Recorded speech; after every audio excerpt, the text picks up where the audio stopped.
Merhaba again. So in the last but not the least, we will have the poems of Nazim Hikmet. Nazim Hikmet born in 1902 and died in 1963, is a Turkish poet, playwright, novelist, and memoirist, widely recognized as one of the most important Turkish literary figures of the 20th century. His politically charged work often led him into conflict with authorities, resulting in imprisonment and exile. So let's listen his autobiography from with his words. This is written by him in 1961, 2 years before his death. I will read the English, so this is the Turkish version. I was born in 1902. I never once went back to my birthplace. I don't like to turn back. At 3, I served as a Pasha's grandson in Aleppo. At 19, as a student at Moscow Communist University. At 49, I was back in Moscow at the Shaka party's guest, and I have been a poet since I was 14. Some people know all about plants, some about fish. I know separation. Some people know the names of the stars by heart. I recite absences. I have slept in prisons and in grand hotels. I have known hunger, even a hunger strike, and there is almost no food I haven't tasted. At 30, they wanted to hang me. At 48, to give me the Peace Prize, which they did. At 36, I covered 4 square meters of concrete in a half year. At 59, I flew from Prague to Havana in 18 hours. I never saw Lenin. I stood watch at his coffin in 1920. In 61, the tomb I visited is his books. They tried to tear me away from my party. It didn't work. Nor was I crushed under the falling idols. In 51, I sailed with a young friend into the teeth of death. In 52, I spent 4 months flat on my back with a broken heart waiting to die. I was jealous of the woman I loved. I didn't envy Charlie Chaplin one bit. I deceived my woman. I never talked behind my friend's back. I drank, but not every day. I earned my bread money. Honestly, what happiness.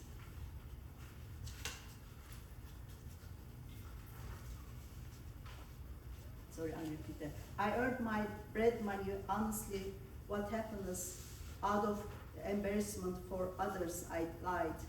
I lied as not to hurt someone else, but I also lied for no reason at all.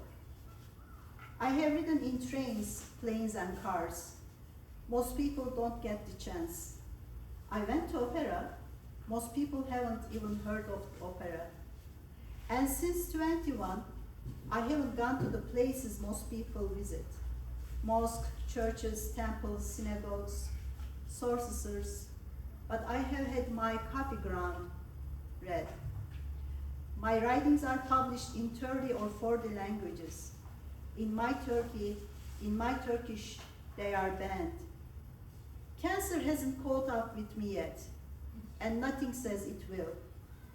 I'll never be a prime minister or anything like that, and I wouldn't want such a life, nor did I go to war or borrow a bombed shelter in the bottom of the night. And I never had to take to the road under diving planes. But I fell in love at almost 60. In short, comrades, even if today in Berlin I'm croaking of grief, and I can say I lived like a human being, and who knows how much longer I will live, what else will happen to me.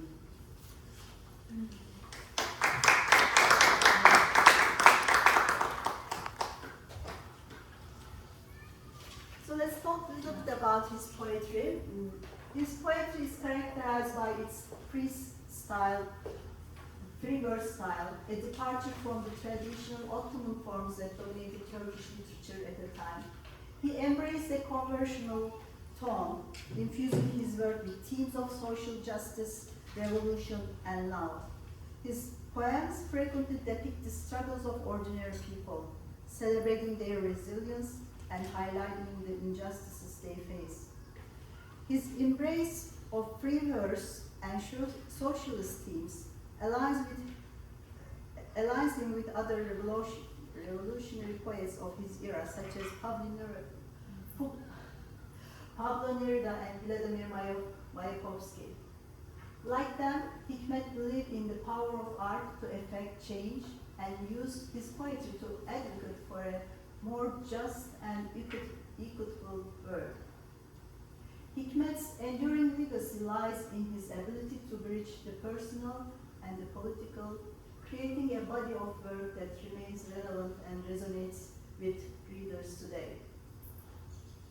Nazim Hikmet's poetry is commonly divided into early, middle, and late periods, reflecting major changes in his artistic style, political outlook, and personal experience. So early period is characterized by revolutionary modernism, and its tone was energetic and experimental. Middle period, more political, humanist, realist. Those are the years usually he spent his life in prison. And the tone of the poems more powerful and emotional.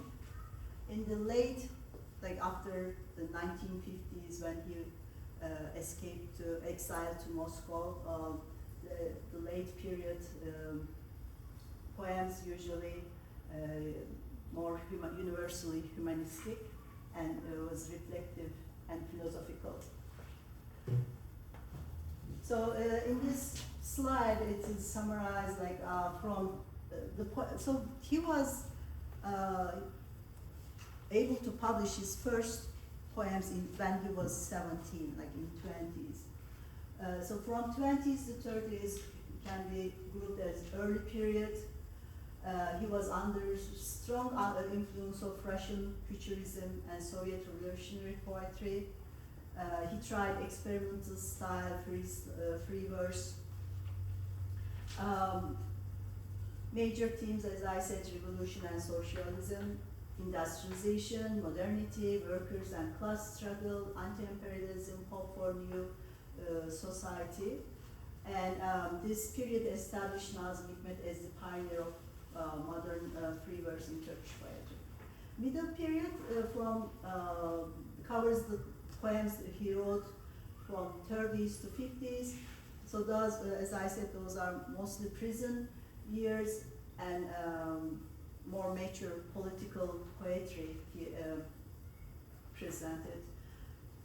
So characteristically more emotional, layered and philosophically mature, combines lyricism with political commitment, deep humanism, rich narrative structure and realism, and focus on ordinary people and national identity.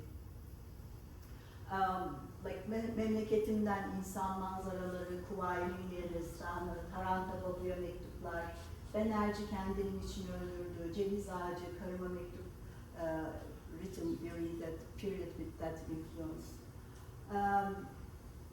So those poems is widely considered his greatest and most influential poems. His prison experience deepened both his emotional and artistic range. In the late period, those are the exile years in Soviet Union and other countries, characterize more reflective, personal and universal, softer tone, philosophical depth, nostalgia and exile became central part of those poems. And again, the major theme is exile, homesickness, peace and humanity, aging, mortality, love and memory, universal brotherhood, like yaşamaya dair masalların masalı, autobiography, davet, those are the influential poems that came out during that period. So this period transformed Nazim from primarily a revolutionary poet into a global humanist voice. So he's a huge poet, so it's hard to cover his poems in 1 hour, but we just picked the ones that we thought people may like it. And so first 2 poems will be from the early period, and I would like to invite Niki again for the first one.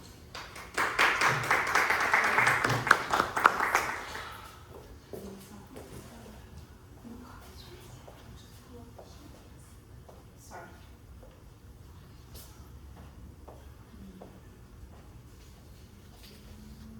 Pardon me.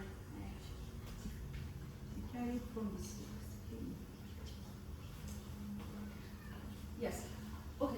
So, this is, I think, from 1928. Yes. And you will see between this one and the next one, between this one and then the middle period, the evolution of the man, like Nilüfer was explaining so well. The tone is defined. It's 1928. He's in his mid-20s, an intellectual, a young man, intellectual, and he is the lion in the poem. Lion in the iron cage. Look at the lion in the iron cage. Look deep into his eyes. Like 2 naked steel daggers, they sparkle with anger. But he never loses his dignity, although his anger comes and goes and comes. You couldn't find a place for a collar around his thick, furry mane. Although the scars of a whip still burn on his yellow back, his long legs his long legs stretch and end in the shape of 2 copper claws. The hairs on his mane rise one by one around his proud head. His hatred comes and goes and comes. The shadow of my brother on the wall of the dungeon moves up and down, up and down.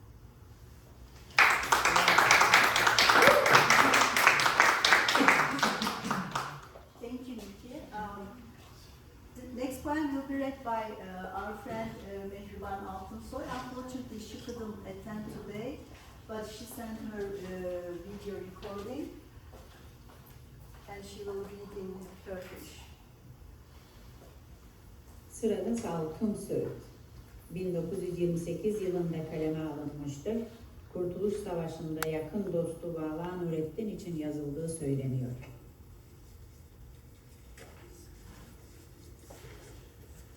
Akıyordu su, gösterip aynasında söğüt ağaçlarını. Salkım söğütler yıkıyordu suda saçlarını. Yanan yalın kılıçları çarparak söğütlere, koşuyordu kızıl atlılar güneşin battığı yere. Birdenbire kuş gibi, vurulmuş gibi kanadından, yaralı bir atlı yuvarlandı atından. Bağırmadı, gidenleri geri çağırmadı. Baktı yalnız dolu gözlerle uzaklaşan atlıların pırıldayan nallarına. Ah ne yazık. Ne yazık ki ona 4 nal giden atların köpüklü boynuna bir daha yatmayacak. Beyaz orduların ardından kılıç oynatmayacak. Nal sesleri sönüyor perde perde. Atlılar kayboluyor güneşin battığı yerde. Atlılar, atlılar, kızıl atlılar. Atları rüzgar kanatlılar. Atları rüzgar kanat. Atları rüzgar. Atları at. Rüzgar kanatlı atlılar gibi geçti hayat. Akarsuyun sesi dindi, gölgeler gölgelendi. Renkler silindi, siyah örtüler indi mavi gözlerine, sarktı salkım söğütleri sarı saçlarının üzerine. Ağlama salkın söğüt ağlama, kara suyun aynasında el bağlama, el bağlama, ağlama. Hüzünlü bir şiir. Hepinize iyi akşamlara, iyi eğlenceler dilerim.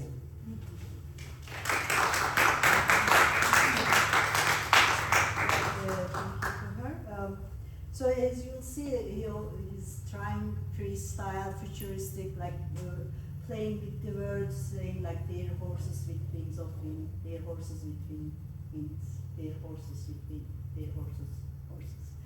So so they say his poem places a great emphasis on sound, like distinctly poetic quality. Yeah, okay. Next, we will have Nikki again. Oops. So this is from the middle period. Next two poems will be from middle period. Yeah, so the first one I read, 1928, this is 1947. He's been already in prison for 9 years. He went into prison, the longest consecutive period that he was, number of years he was in prison was between 1938 and then he gets released in 1950, runs away to exile in Russia. So this is 9 years after he's been in prison consecutively, and you can see the difference because it's no longer that defiant young man, that pure idealist. You can see in the tone of this, even a little bit sense of defeatism, especially in the Turkish version. I'll come back to that. I don't know how many of you are familiar with this, the Don Quixote. It's so a little bit of background on the literary context, some of the literary context. Don Quixote was a novel written by a Spanish author called Miguel de Cervantes, and it was written around 1605. There were 2 volumes, I think, 1605 and 1615. It's a very important piece in the body of Western literature because it's considered to be the first modern novel in the West. Cervantes wrote this poem, but it's based on a real life character in medieval Spain known as El Cid. Now, El Cid was a knight, and a very successful knight, like knighthood, fighting.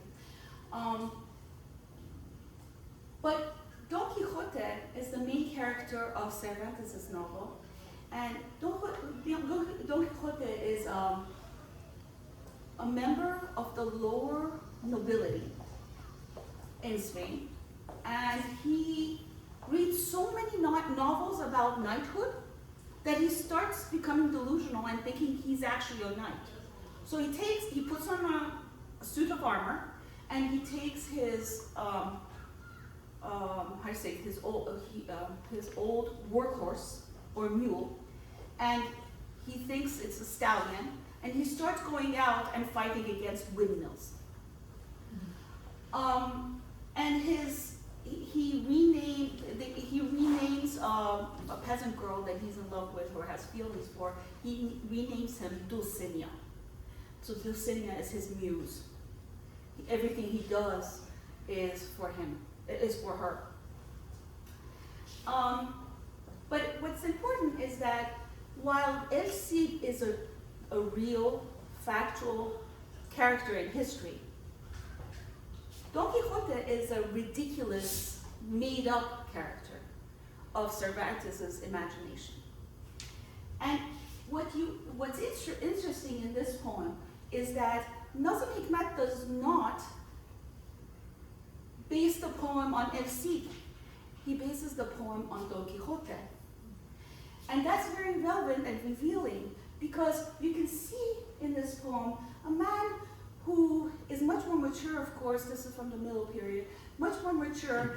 He obviously is still in love with his ideal, his Dulcinea, his cause, communism or socialism. But he's wondering, is it attainable? So, and especially you can see that in the Turkish version right here. Yolu yok, don't yolu yok. In the English, it's not so clear, but you can still see it. All right, I'll read the Don Quixote.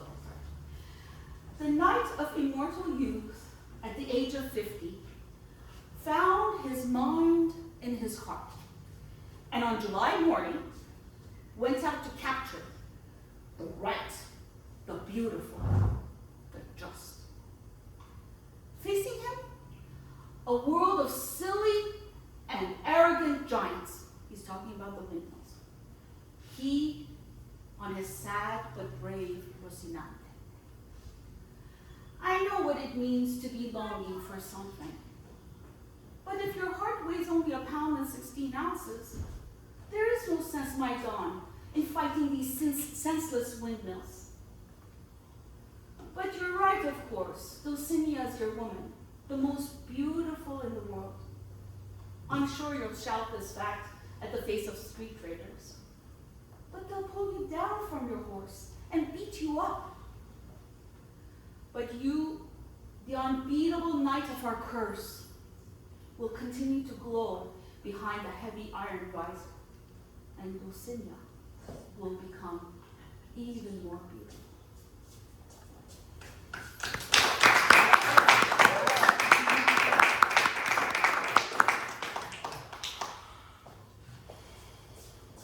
Thank you, Nikki. Yeah, next poem also reflects the middle period, yaşamaya dair, and I'd like to invite Nesrin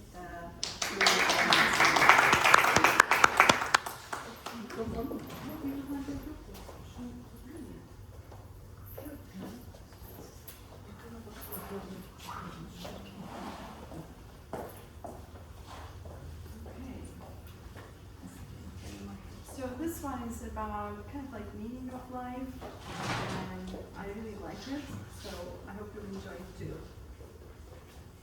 I always struggle with the translations sometimes, but we'll do our best, right? I mean, I feel like it doesn't quite capture the meaning, but this is actually a pretty good one. I hope you'll find it, I hope you like it too. So, about living. To live cannot be taken lightly. You need to live seriously. Like a squirrel, for instance. I mean, expecting nothing other than and beyond life. I mean, all you do has to be living. You need to take life seriously. I mean, in such a manner, to such an extent that, for example, let's say your arms are tied from behind, your back is to the wall, or with your huge glasses and your white shirt in a lab. You need to be able to die for people, although it is for the people you never knew, although nobody forced you to do this, although you know the most beautiful, real thing is to live. I mean, you need to take life so seriously, even in your 70s, for example, you need to plant an olive tree. And it is not just simply for the kids. It is because you don't believe in death, even though you are afraid of it. It is because the sign of life tips the scale. Let's say we are about to have a serious surgery. I mean, there's a chance we can't ever get up from the white table.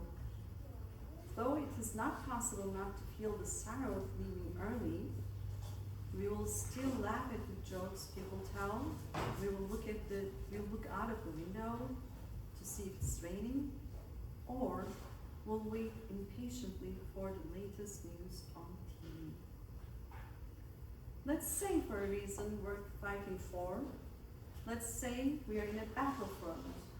In that very first attack, on the very first day, it is possible to fall head on and die as well. We will be aware of this with a weird resentment. But we'll still be madly curious about the result of the war that might take years. Let's say we are in prison and our age is around 50. Let's say there's still 18 years for the iron doors to open. We will still live with the outside, with its people, animals, heights and winds. I mean, the outside beyond the walls. I mean, however and wherever we are, life has got to be lived like there is no death. This world will get cold, a star among stars, one of the tiniest of them, a grain of gold in a blue velvet, I mean this huge world of ours. This world will get cold one day, and not like a pile of ice or a dead cloud. It will roll around like an empty nutshell in utter darkness. The pain and sadness of this shall be felt in advance now. You need to be in love with this world like this, for you to be able to say, I have lived.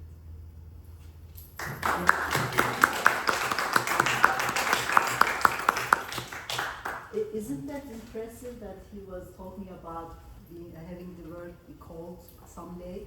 So these days, I mean, the last decades, we are talking about global warming, global weather change, and the scientists think that actually the Earth will cool down in future. So I was kind of surprised when he wrote this in 1948, talking about having the world, Earth cool down someday.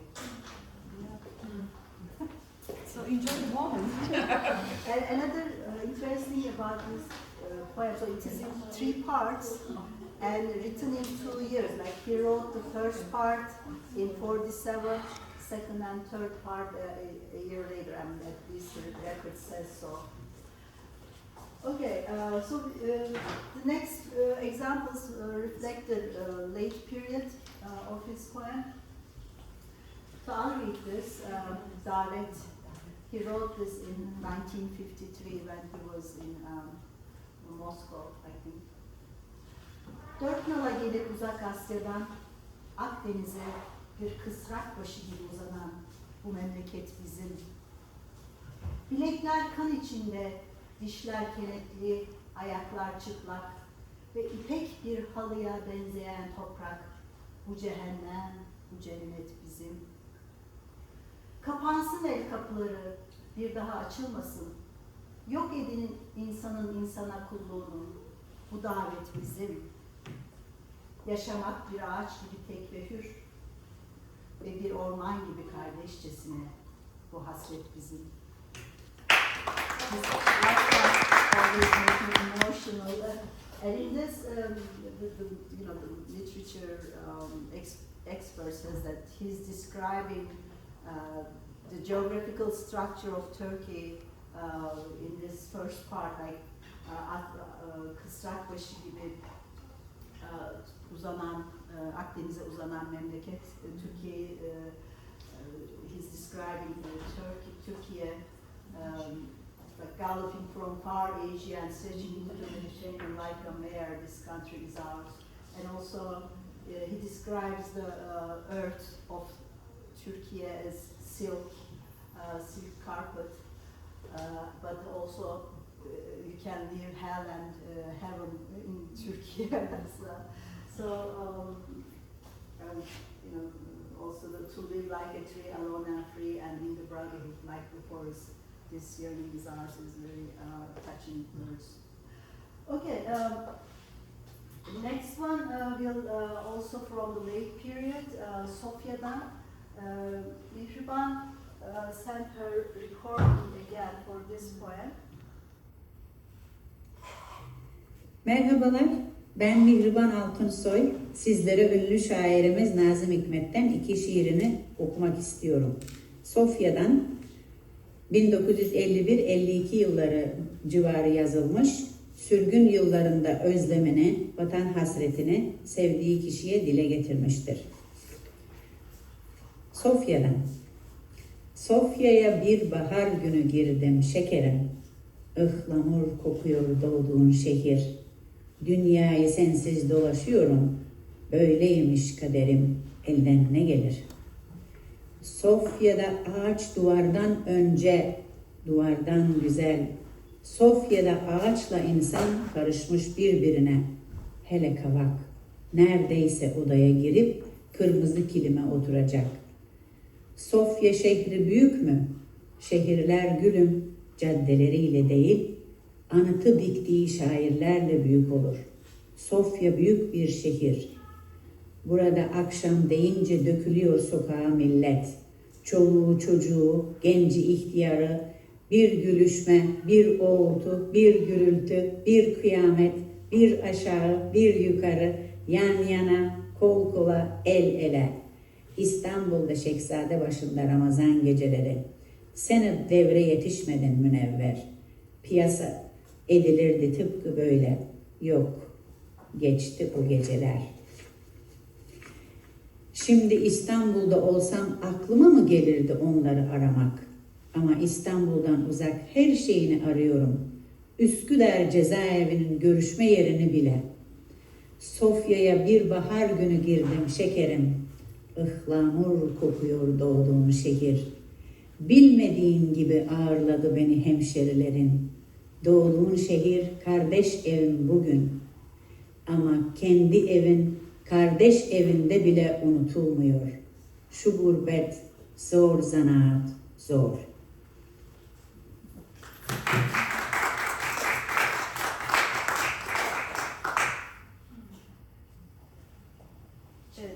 We have another poem from that late period, and Nesrin will read that.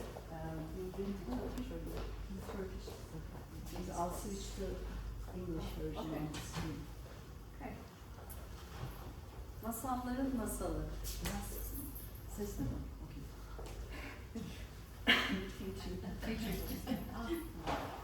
Masalların masalı. Su başında durmuşuz Çınar'la ben. Suda suretimiz çıkıyor Çınar'la benim. Suyun şarkı vuruyor bize Çınar'la bana. Su başında durmuşuz Çınar'la ben. Bir de kedi.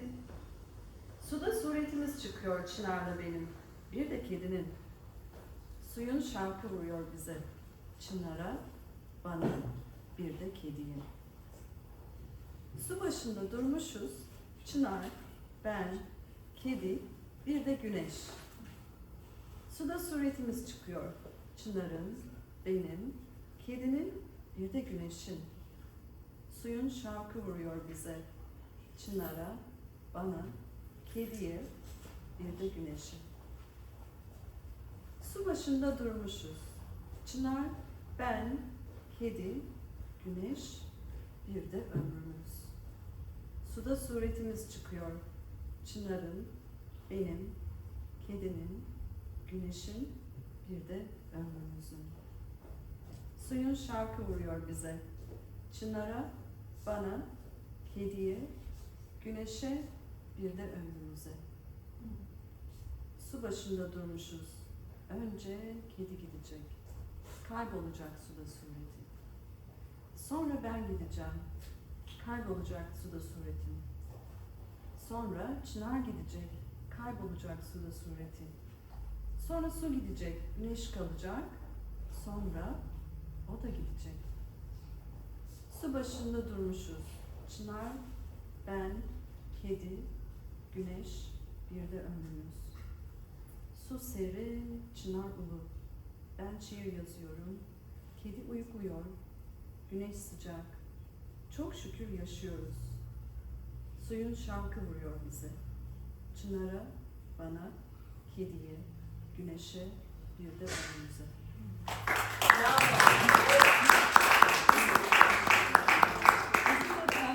Çok güzel. En sevdiğim çizim. see those late period poems more emotional or questioning the living and also death issue. And by the time, by 1960s, he has already 2 heart attacks. So I think like that feeling or the feeling of that bothers him much, so it expresses in his poems. So I'd like to read this another very late period poem, Seni Seviyorum, Loving You. As you may remember, this is also composed and sang by several artists. Seviyorum seni, ekmeği tuza banıp yer gibi. Geceleyin ateşler içinde uyanarak ağzımı dayayıp musluğa su içer gibi. Ağır posta paketini neyin nesi belirsiz, telaşlı, sevinçli, kuşkulu, açar gibi seviyorum seni. Denize ilk defa uçakla geçer gibi, İstanbul'da yumuşacık kararırken ortalık, içimde kımıldayan bir şeyler gibi seviyorum seni. Yaşıyoruz çok şükür der gibi. In English, I think the translation is really good and translated by Randy Blessing and Lukun. Loving you is like eating bread dipped in salt, like waking feverish at night and putting my mouth to the water faucet, like opening a heavy unlabeled parcel eagerly, happily, cautiously. Loving you is like flying over the sea for the first time, like feeling dusk settle softly over Istanbul.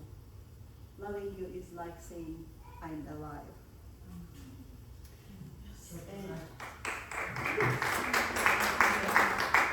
So we'll finish this part by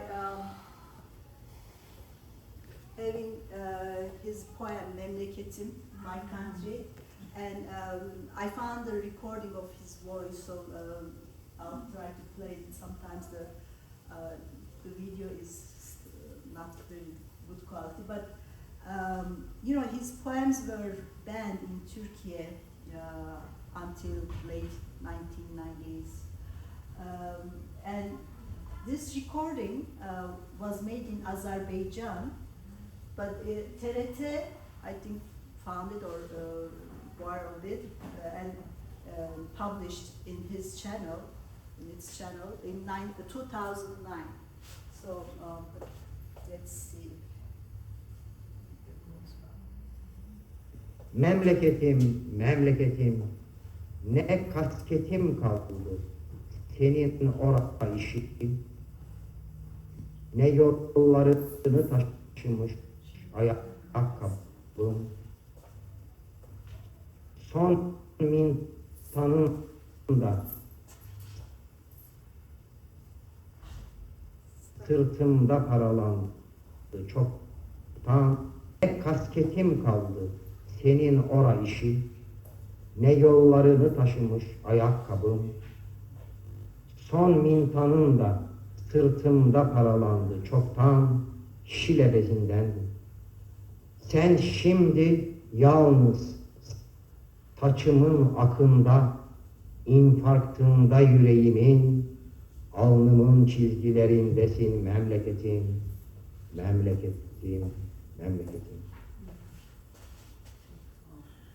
Yollarını taşımış ayakkabım, son mintanın da sırtımda paralandı çoktan şile bezinden. Sen şimdi yalnız saçımın akında, infarktında yüreğimin, alnımın çizgilerindesin memleketim, memleketim, memleketim.